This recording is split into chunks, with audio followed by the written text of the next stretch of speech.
rather than betraying his own side.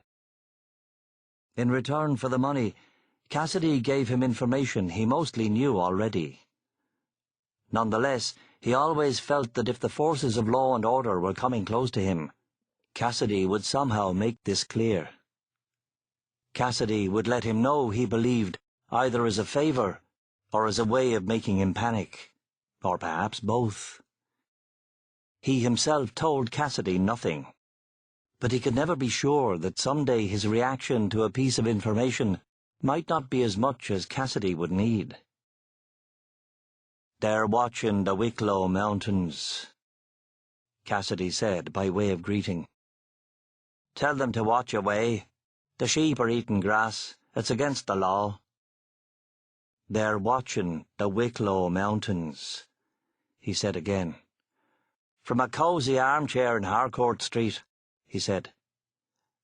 "Do you want to hear it a third time?"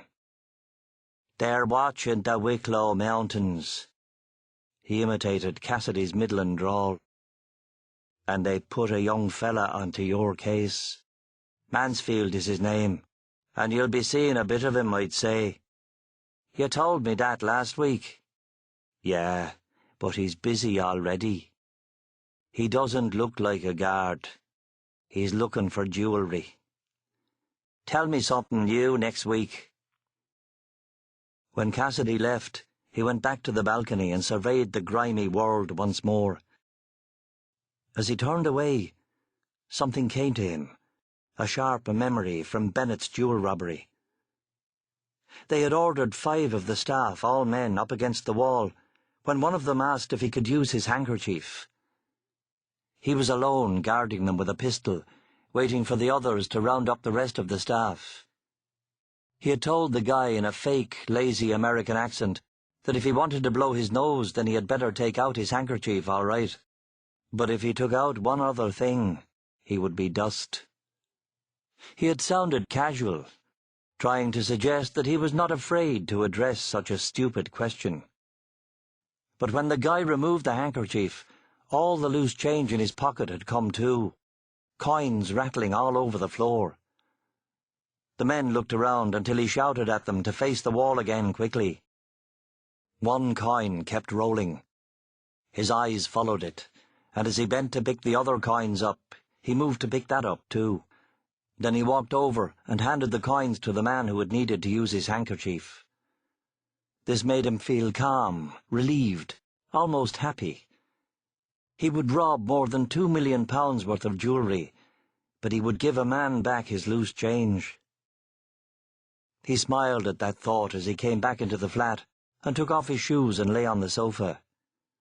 He would wait for an hour or two now that Cassidy had gone. He remembered that in the heat of that robbery, one of the women workers had refused to be hustled into the men's toilet. "You can shoot me if you like," she had said, "but I'm not going in there." His 3 companions, Joe O'Brien with his balaclava on, and Sandy, and that other fellow, suddenly not knowing what to do, had turned to him as though he might give orders that they should in fact shoot her. "Take her and her friends to the ladies," he had said quietly.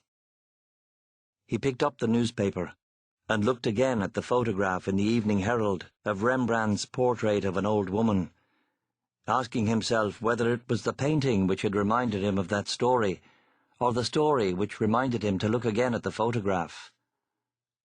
There was an article beside it saying that the cops were working on a number of leads which could result in the recovery of the painting.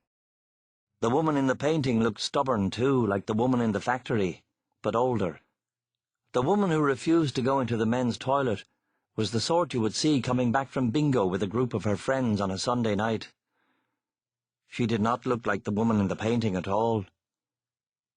He wondered what the connection between them was, until he realized that except for the stubbornness, there was none. The world, he thought, was playing tricks with his mind. Your mind is like a haunted house. He did not know where the phrase came from, if someone had said it to him, if he had read it somewhere, or if it was a line from a song. The house from which he had